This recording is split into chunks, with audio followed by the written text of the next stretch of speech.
So today we will start our new topic, principle and biotechnology principle and process.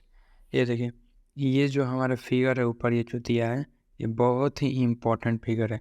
इससे कई बार NEET में question पूछा गया है। ये हम लोग फिगर देखेंगे आगे। इसका नाम है PBR382। ये हम लोग के द्वारा मतलब रिकम्बिनेंट डीएनए टेक्नोलॉजी द्वारा ये बनाया गया है। इसके बारे में आगे देखते हैं। ये बायोटेक्नोलॉजी प्रिंसिपल और प्रोसेस में क्या क्या पढ़ना है हमें। Principles of biotechnology, tools of RDT and process of RDT. RDT यानी recombinant biotechnology. Recombinant biotechnology deals with techniques of using live organism or enzyme from organism to produce products and process useful to humans। Biotechnology किसके लिए use होता है, मतलब ऐसे product को process करने के लिए जो ह्यूमन के लिए यूजफुल हो। In this sense making curd, bread और wine which are all micro mediated process could also be through as a form of biotechnology. However, it is used in restricted sense today to refer to such of those processes which use genetically modified organism to achieve the same on a large scale. Further, many other process techniques are also included under biotechnology. For example, in vitro fertilization leading to testability। Biotechnology का और क्या example है, in vitro fertilisation. और क्या क्या example है, curd, bread, wine, ये सब बनाना भी क्या मतलब जिसमें भी माइक्रो ऑर्गेनिजम्स का यूज हो, वो सब क्या है, बायोटेक्नोलॉजी है। Synthesising a gene and using it, developing a DNA vaccine और correcting a defective gene all are part of biotechnology. The European federation of biotechnology, इसका डिफिनीसन याद रखना जरूरी है। EFB क्या होता है, यूरोपियन फेडरेशन ऑफ बायोटेक्नोलॉजी के अनुसार बायोटेक्नोलॉजी होता क्या है। Has given definition of biotechnology that in encompass both traditional view and modern molecular biotechnology. The definition of EFB is as follows: the integration of natural science and organisms, cells, part thereof and molecular analogues for product and services। मतलब किसी भी हम लोग organism का कि उसके molecular level पे integration करते हैं, मतलब कुछ बदलाव करते हैं जिससे हमें यूजफुल प्रोडक्ट मिलता है। Principle of biotechnology among many the two core technique, इसमें क्या है, दो मेन टेक्निक यूज़ किया जाता है। पहला जेनेटिक इंजीनियरिंग और दूसरा क्या है, दूसरा है बायो प्रोसेसिंग इंजीनियरिंग। मतलब जो जेनेटिक इंजीनियरिंग किया गया है जिस माइक्रो ऑर्गेनिज्म का, उसे हम लोग कैसे अच्छे तरीके से रख सकते हैं। जो रखने का तरीका है वही क्या होता है, bio processing.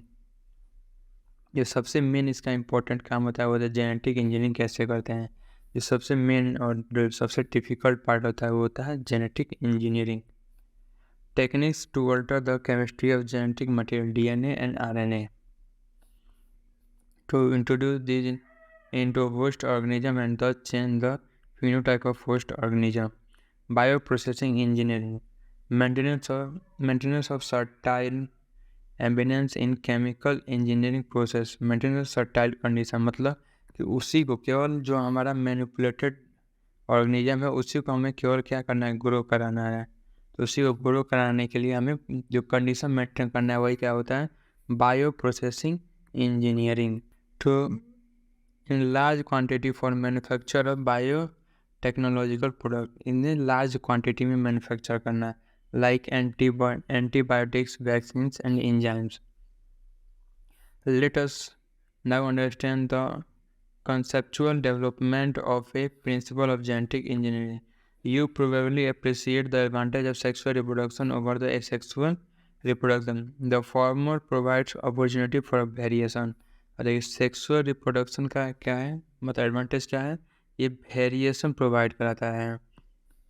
And formulation of unique combination of genetic setup, some of which may be beneficial to organism as well as the population। और asexual का क्या बेनिफिट है, asexual reproduction preserve the genetic information। ये क्या करता है, genetic information. देखिए यदि सेक्सुअल रिप्रोडक्शन होता है तो इसमें क्या होता है, हमारा इसमें रिकॉम्बिनेशन होता है। इसमें क्या होता है? रिकॉम्बिनेशन होता है। इसमें रिकॉम्बिनेशन होता है। इसी रिकॉम्बिनेशन के कारण इसमें क्या होता है? वेरिएशन। रिकॉम्बिनेशन के कारण क्या होता है? वेरिएशन। लेकिन इस सेक्सुअल रिप्रोडक्शन में कोई भी रिकॉम्बिनेशन यानी मियोसिस नहीं होता है। इसके कारण इसमें जेनेटिक मटेरियल जो होता है वो प्रिजर्व होता है। While sexual reproduction permit variation, और सेक्सुअल रिप्रोडक्शन क्या करता है? वेरिएशन परमिट करता है। कैसे वेरिएशन परमिट करता है? मियोसिस के कारण। किसके कारण? Meiosis. Traditional hybridization procedures used in plant and animal breeding very often lead to inclusion and multiplication of undesirable gene along with the desired gene. The technique of genetic engineering, which include creation of recombinant DNA, use of gene cloning and gene transfer. Recombinant DNA और ये सब हम लोग देखेंगे फिर क्या होता है। Overcome this limitation and allow the isolate and introduce only one or set of desirable genes without introducing undesirable gene into the target organism. Do you know the likely fate of a piece of DNA which is somehow transferred into an alien organism? Most likely, the piece of DNA would not be able to multiply itself in progeny cell of organism, but when it gets integrated into genome of recipient, it may multiply and be inherited along the host DNA. This is because the alien piece of DNA has become part of chromosome, which has the ability to replicate. मतलब यदि जो हम लोग recombinant DNA technology कर रहे हैं, यानी कि किसी सेल के अंदर, किसी माइक्रो ऑर्गेनिज्म के अंदर, उसके अंदर हम लोग क्या कर रहे हैं? अपना ये जो अपना डिजायर सेगमेंट कर रहे हैं वो किसी ऐसे जगह पर ट्रांसफ़र करना पड़ेगा जो उसके साथ, उस ऑर्गेनिज्म के रेप्लिकेट होने के साथ वो भी रेप्लिकेट हो। और ऐसे मतलब हमें हर एक सेल में इंट्रोड्यूस करने की ज़रूरत नहीं हो। जैसे जैसे सेल डिवाइड करेगा वैसे वैसे हमारा रेप्लिका बढ़ते जाएगा। ऐसे हमें इंट्रोड्यूस करना है। This is because the alien piece of DNA in chromosome there is a specific DNA sequence called origin of replication. Chromosome में क्या होता है? ओरी होता है। ओरिजिन ऑफ रेप्लिकेशन को शॉर्ट में बोलते हैं ओरी, which is responsible for initiating replication. Therefore, for multiplication of any alien piece of DNA in an organism, it needs to be a part of chromosome which has a specific sequence known as origin of replication. Thus, an alien DNA is linked with the origin of replication so that this alien piece of DNA can replicate and multiply itself into the host organism. This can be called as cloning or making multiple identical copies of DNA. ठीक है, अब हमें cloning आखिर कैसे कहते हैं? Cloning के लिए क्या करते हैं? सबसे पहले हम क्या करेंगे? एक सेल होगा, सेल में अपना डिजायर्ड डीएनए करेंगे। ये हो गया सेल का डीएनए, और सेल के डीएनए में ही क्या करेंगे? हम अपना डीएनए इंट्रोड्यूस करेंगे। ऐसे समझिए कि ओरी हमारा जो है वो यहाँ पे है, यहाँ पे ओरी है, यहाँ पे क्या है? ओरी है। तो हम ओरी को कुछ नहीं करेंगे। जो ओरी से दूर वाला रीजन है, ये सब जो ओरी से दूर वाला रीजन है, यहाँ पे जो ओरी से दूर वाला ये जो रीजन है, इसी रीजन में हम अपना डिजायर्ड डीएनए इंट्रोड्यूस करेंगे। इस डिजायर्ड डीएनए को इंट्रोड्यूस करने के लिए कुछ एंजाइम होते हैं, रेस्ट्रिक्शन एंडोन्यूक्लियस, रेस्ट्रिक्शन एंडोन्यूक्लियस। जो एंडोन्यूक्लियस होता है वो जीन के सीक्वेंस को कट करेंगे। जैसे ये हमारा जीन है, तो हमें यहाँ से कट करना है, यहाँ से कट करना, रेस्ट्रिक्शन एंजाइम को यूज़ करेंगे और इसको कट करके और अपना डीएनए यहाँ पे लगा देंगे। इसके कारण क्या होगा कि हमारा ओरी सेफली बचा हुआ है। यहाँ पे ओरी से अगर सेफली बचा हुआ है तो ये रेप्लिकेट कर सकता है। जब ये रेप्लिकेट करेगा तो हमारा ये डिजायर पीस भी क्या करेगा? रेप्लिकेट करने लगेगा। और इसी को हम लोग क्या कहते हैं? क्लोनिंग। और इसी को क्या कहते हैं? Cloning. Let us now focus on the first instance of the construction of an artificial recombinant DNA molecule. The construction of first recombinant DNA emerged from the possibility of linking the gene encoding antibiotic resistant with a native plasmid autonomously replicating circular extra chromosome DNA. जो plasmid क्या होता है? Replicating circular extra chromosomal DNA होता है। अब Salmonella टाइफेरियम, सबसे पहले RDT किसमें किया गया था? सैल्मोनेला टाइफेरियम से में किया गया था। इसके लिए दो साइंटिस्ट स्टिनले कोहेन और हार्वर्ड बोयर ने इन्होंने क्या किया था? 1972 में आइसोलेट किया था antibiotic resistant gene by cutting out of a piece of DNA from a plasmid which was responsible for conferring antibiotic resistance. The cutting DNA at a specific location became possible with the discovery of so-called molecular scissor restriction enzyme. मैंने बताया था ना कैसे cut किया जाता है किसी भी डीएनए को, रेस्ट्रिक्शन एंजाइम से कट किया जाता है। और इसी को क्या कहा जाता है? Molecular scissors. सबसे important line, molecular scissors of biotechnology is restriction enzymes. बहुत सारे रेस्ट्रिक्शन एंजाइम है, जैसे इको R1 लिया गया है, रेस्ट्रिक्शन RY13 ऐसे करके कुछ एंजाइम्स हैं। The cut piece of DNA was then linked with the plasmid DNA. This plasmid DNA acts as a vector to transfer the piece of DNA attached to it. You probably know that mosquito act as an insect vector to transfer the malarial parasite into human body. In the same way, plasmid can be used as a vector to deliver an alien piece. तो हमारे biotechnology में vector के लिए कौन use होता है? Plasmid को हम लोग क्या करते हैं? यूज़ करते हैं। प्लाज्मिड इज एक्स्ट्रा मतलब वो साइटोप्लाज्मिक होता है, वो प्लाज्मिड साइटोप्लाज्मिक एक्स्ट्रा प्लाज्मिड मतलब ऐसे देखिए, प्लाज्मिड क्या होता है कि जो सेल है, सेल के अंदर ये हमारा मेन डीएनए है, मेन क्रोमोसोमल डीएनए है, और हमारे साइटोप्लाज्म में ऐसे सर्कुलर डीएनए कुछ रहेंगे, इसे हम लोग कहते हैं plasmid. Extrachromosomal DNA is known as plasmid. The linking of antibiotic resistant gene with plasmid factor become possible with the enzyme DNA ligase. सबसे पहले क्या करेंगे? रेस्ट्रिक्शन एंजाइम से काट देंगे। रेस्ट्रिक्शन एंजाइम से काटने के बाद, रेस्ट्रिक्शन एंजाइम से जब हम लोग काटेंगे तो उसे जोड़ना भी पड़ेगा। तो जोड़ने के लिए कौन सा एंजाइम यूज होता है? DNA ligase, which act and cut DNA molecule and join their end. This make a new combination of circular autonomously replicating DNA created in vitro and known as recombinant DNA। और ऐसे जो हम लोग DNA बनाएंगे उसे हम लोग क्या करेंगे? Recombinant DNA। रिकम्बिनेंट DNA के पहले सबसे पहले रेस्ट्रिक्शन एंजाइम से उसे स्पेसिफिक जगह पे काटेंगे। स्पेसिफिक जगह पे काटने के लिए रेस्ट्रिक्शन एंजाइम का यूज होता है, और फिर उस एंजाइम से काटने के बाद अपना DNA लगाएंगे, और DNA लगाएंगे तो उसे जोड़ेंगे कैसे? DNA लाइगेज से उसे जोड़ देंगे, और ऐसे हमारा रिकम्बिनेंट DNA बन के तैयार हो गया है। और रिकम्बिनेंट DNA का वेक्टर कौन है? Plasmid is the vector for recombinant DNA और our desired DNA to the host. When this DNA is transferred into Escherichia coli bacterium closely related to Salmonella, it could replicating using a new host DNA polymerase enzyme and making multiple copies. The ability to multiply copy of antibiotic resistant gene in E. coli is called cloning of antibiotic resistant gene in E. coli. You can hence infer that are the three basic steps in genetically modified organisms. सबसे 3 basic step होते हैं किसी organism को genetically modify करने के लिए। First step क्या है? सबसे पहला स्टेप है कि आइडेंटिफाई करेंगे जो डिजायर जीन है जो हमें ट्रांसफ़र करना है किसी होस्ट में, उसे आइडेंटिफाई करेंगे। आइडेंटिफाई करने के बाद उसे निकालेंगे और introduction of identified DNA into the host bye plasmid या फिर जो भी वेक्टर हो उसके द्वारा हम लोग कर सकते हैं। जरूरी नहीं प्लाज्मिड वेक्टर हो, बहुत सारे वेक्टर होते हैं। Maintenance of introduced DNA in the host and transfer of DNA to its progeny. और तीसरा काम क्या है? मेंटेन करके रखना, और उसका ये ध्यान रखना कि उसकी कॉपी बन रही है, मतलब क्लोनिंग हो रहा है उसका। Tools of recombinant DNA technology. There are 3 tools of recombinant DNA technology. हम लोग बारी से देखेंगे। सबसे पहला रेस्ट्रिक्शन एंजाइम, जो क्या करता है? स्पेसिफिक जगह पे कट लगाता है, restriction enzyme.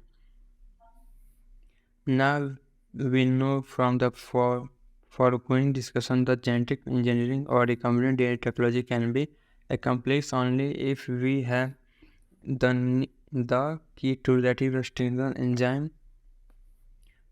enzyme, polymerase enzyme, ligase, vector and the host organism. Let us try to understand in detail. सबसे पहले हम लोग देखेंगे restriction enzyme. In the year 1963, the two enzymes responsible for restricting the growth of bacteriophage in Escherichia coli were isolated.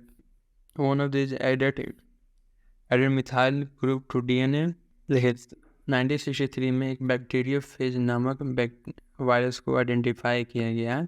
Bacteriophage एक virus है, ये एक virus है, ठीक है। ये एक वायरस है जो ये वायरस है, और ये क्या है, बैक्टीरिया एक्सेरिसिया कोलाई जो बैक्टीरिया ई कोलाई भी हम लोग लिखते हैं, COLI ई कोलाई। तो बैक्टीरियोफेज का ग्रोथ एसेरिसिया कोलाई में रेस्ट्रिक्ट किया गया है। कैसे किया गया है? बाय एंजाइम जो मिथाइल ग्रुप को ऐड करता है डीएनए में, यानी मिथाइलेशन करता है। वाइल अदर, और दूसरा एंजाइम क्या करता है? Cut the DNA. दूसरा एंजाइम डीएनए को कट करता है। जो डीएनए को कट करता है उसे ही हम लोग क्या कहते हैं? Restriction endonuclease. और तो मिथाइलेशन कराएगा उसे कहेंगे methylase. The first restriction endonuclease was HindII। जो पहला रेस्ट्रिक्शन एंडोन्यूक्लियेज है वो क्या है? HindII।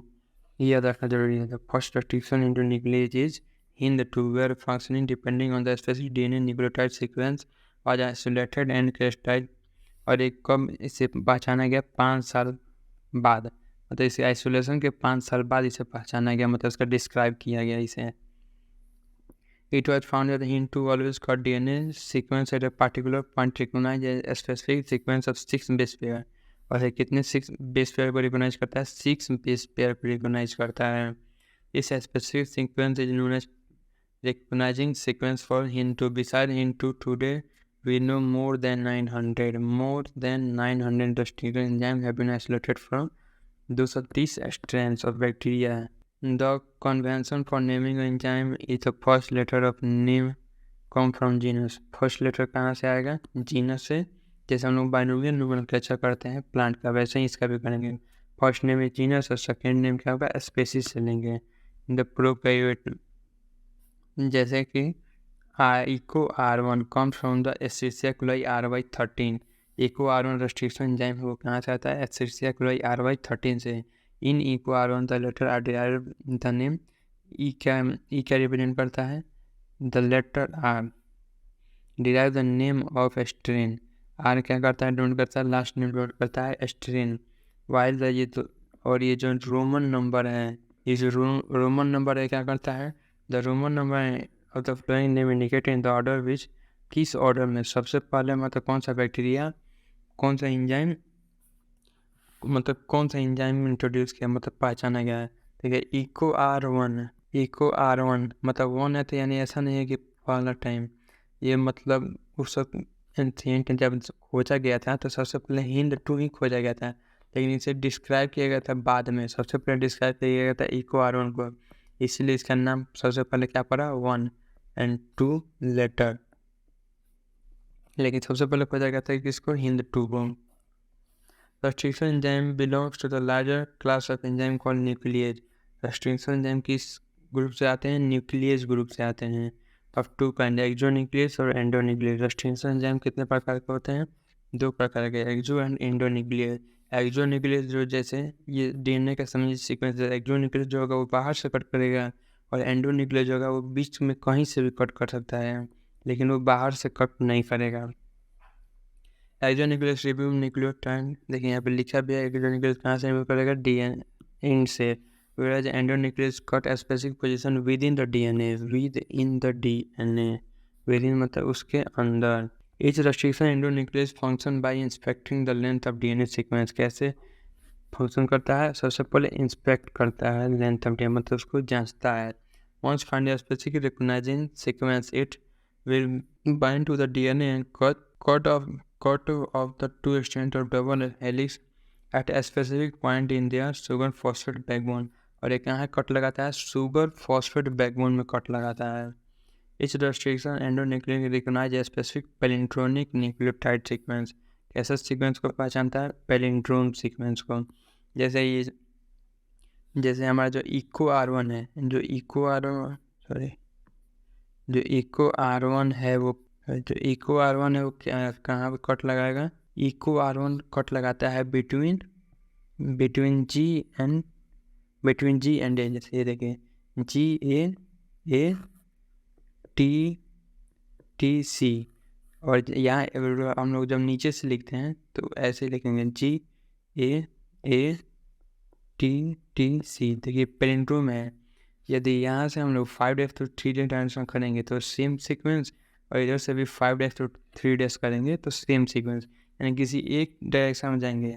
पोलैरिटी के अनुसार यदि 5 डैश टू 3 डैश जाते हैं, 5 डैश टू 3 डैश जाते हैं या फिर 3 डैश टू 5 डैश जाते हैं, तो दोनों में क्या होगा, सेम सीक्वेंस आएगा। दोनों में क्या होगा, सेम सीक्वेंस आएगा। जब दोनों में सेम सीक्वेंस आएगा, यही सब। और ये जो इको R1 है वो कहाँ कट लगाएगा, बिटवीन G एंड A। जब G और A के बीच में कट लगाएगा तो ऐसे हमारा स्टिकी इन प्रोड्यूस हो जाएगा। स्टिकी इन ऐसे समझिए ये हमारा वेक्टर DNA है, ऐसे समझिए हमारा ये क्या है, वेक्टर DNA है। तो वेक्टर DNA में यहाँ पे हम मतलब इसमें कुछ जोड़ना है, तो सबसे पहले रेस्ट्रिक्शन एंजाइम से काटेंगे। रेस्ट्रिक्शन एंजाइम से काटेंगे तो हमारा ऐसा DNA प्रोड्यूस होगा। जब ऐसा DNA प्रोड्यूस होगा और जिस DNA को जोड़ना है उस DNA को भी हम उसी एंजाइम से काटेंगे। जब उसी एंजाइम से काटेंगे तो दोनों में सेम टाइप ऑफ एक जैसा स्टिकी इन, मतलब एक जैसा इन प्रोड्यूस होगा। और ये आपस में लाएंगे तो अपने आप ही क्या हो जाएंगे, जुड़ जाएंगे। जुड़ जाएंगे मतलब एक पास आ जाएंगे। और ये जोड़ने के लिए हम किस एंजाइम का यूज़ करेंगे, DNA लाइगेज। जोड़ने के लिए किसका यूज़ करेंगे हम लोग, DNA लाइगेज का हम लोग यूज़ करेंगे। जोड़ने के लिए हम लोग किसका यूज़ करते हैं, DNA लाइगेज।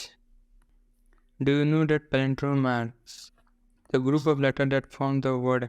द पैलिंड्रोम जब मतलब यदि हम लोग एक इधर से पढ़े या फिर इधर से पढ़े, दोनों डायरेक्शन में हम लोग सेम पढ़ेंगे, इसी हम लोग कहते हैं पैलिंड्रोम। जैसे मलयालम हो गया, ये सब क्या है, पैलिंड्रोम सीक्वेंस है। देखिए यहाँ पे भी लिखा है किसी एक डायरेक्शन में जब हम लोग पढ़ते हैं तो क्या होता है, सेम होता है। या तो 3 डेज डायरेक्शन से पढ़ें या फिर 5 डेज डायरेक्शन से पढ़ेंगे, दोनों स्टैंड पे तो सेम आएगा। जैसे देखिए यहाँ पे लिखा भी है GAATTC, GAATTC, फिर यहाँ पे GAATTC, ऐसे आएंगे तो क्या होगा, हमारा दोनों में सेम होगा। दोनों में सेम होता है, इसे हम लोग क्या करेंगे, पैलिंड्रोम सीक्वेंस कहते हैं ना। Restriction enzyme cut the strand DNA little away from the centre of palindrome. ये कहाँ कट करते हैं, little away from the centre of palindrome side. जैसे जो हमारा इको R1 है वो कहाँ पे कट लगा रहा है, एक्चुअली सेंटर तो है हमारा ये T वाला सेंटर है, ये वाला सेंटर, लेकिन कट कहाँ पे लगाता है, एट द मतलब इन के आसपास कट लगाता है, मतलब पैलिंड्रोम सीक्वेंस के इन के आसपास। But between the same two bases of opposition, लेकिन दोनों के जो कट लगाएगा वो बेसिस कैसा होंगे, सेम होंगे। This leave single strand portion at end there is overhanging stage call sticky इन। और ये क्या प्रोड्यूस करता है, स्टिकी इन प्रोड्यूस करता है। These are names because they form hydrogen bond with their complementary cut counterparts. This stickiness of the इन facilitate the action of enzyme. ये स्टिकनेस क्या करते हैं, फैसिलिटेट करते हैं DNA लाइगेज के एक्शन को।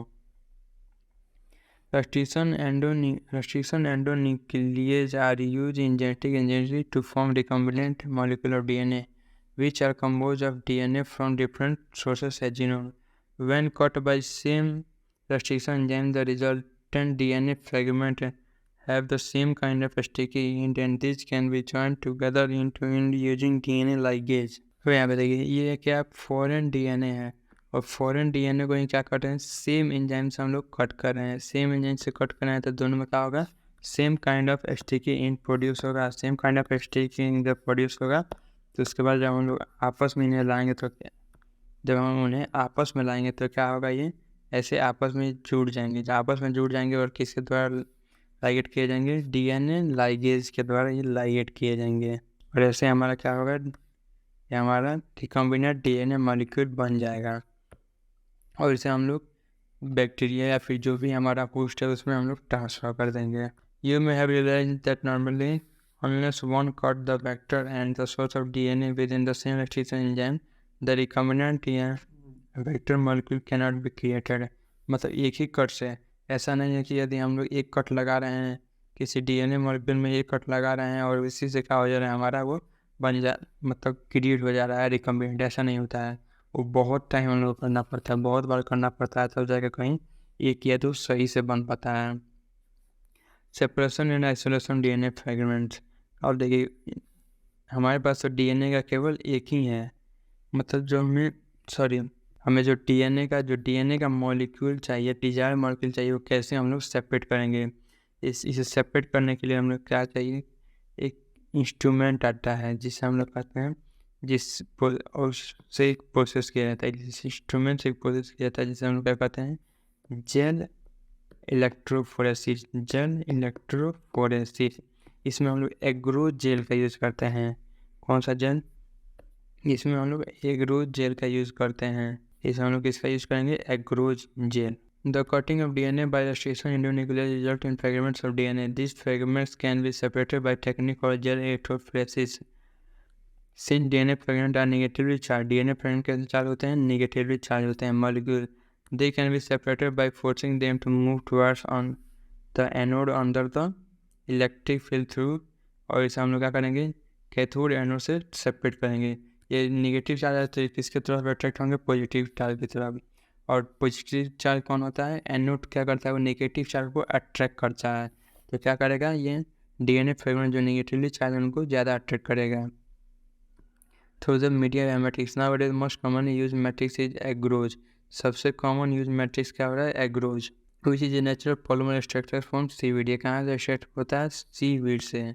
The DNA fragment separate resolve according to their size through sieving effect provided by agarose gel. The smaller the fragment size, the farther it move. जितना छोटा होगा उतना ही दूर ये मूव करेगा। जैसे यहाँ पे देखिए, जितना छोटा है उतना ही दूर ये मूव करता है टुवर्ड्स। ये है एनोड वाला साइड और ये हमारा कैथोड वाला side. This is anode side, this is cathode side. और ये जो यहाँ पे क्या होता है, कुछ वेल्स होते हैं, 3 से 4 वेल्स होते हैं। इन्हीं में हम क्या करते हैं? अपना डीएनए डालते हैं। The separated DNA fragment can be visualize only after extending the DNA with compound known as ethidium bromide. और इन्हें कैसे विजुअलाइज होते हैं? By extending compound known as ethidium bromide. उसके बाद क्या करते हैं? हम यूवी रेडिएशन से इसको एक्सपोज करते हैं। किससे एक्सपोज करेंगे? यूवी रेडिएशन से। तो जो फ्रेगमेंट होगा वो हमारा विजिबल हो जाएगा without staining. You can see bright orange colour. कैसा कलर दिखेगा? Bright orange colour. Bands of DNA in ethidium bromide stain gel exposed to UV light. The separated DNA are cut out from the agarose gel and extracted from the gel paste. This step is known as elution. मतलब DNA को निकालना ही क्या कहते हैं? Evolution. मतलब एग्रोज jail से बाहर निकालना डीएनए पीस को, इसे कहते हैं evolution. DNA fragments purified in this way are used in constructing recombinant DNA by joining them with cloning vector.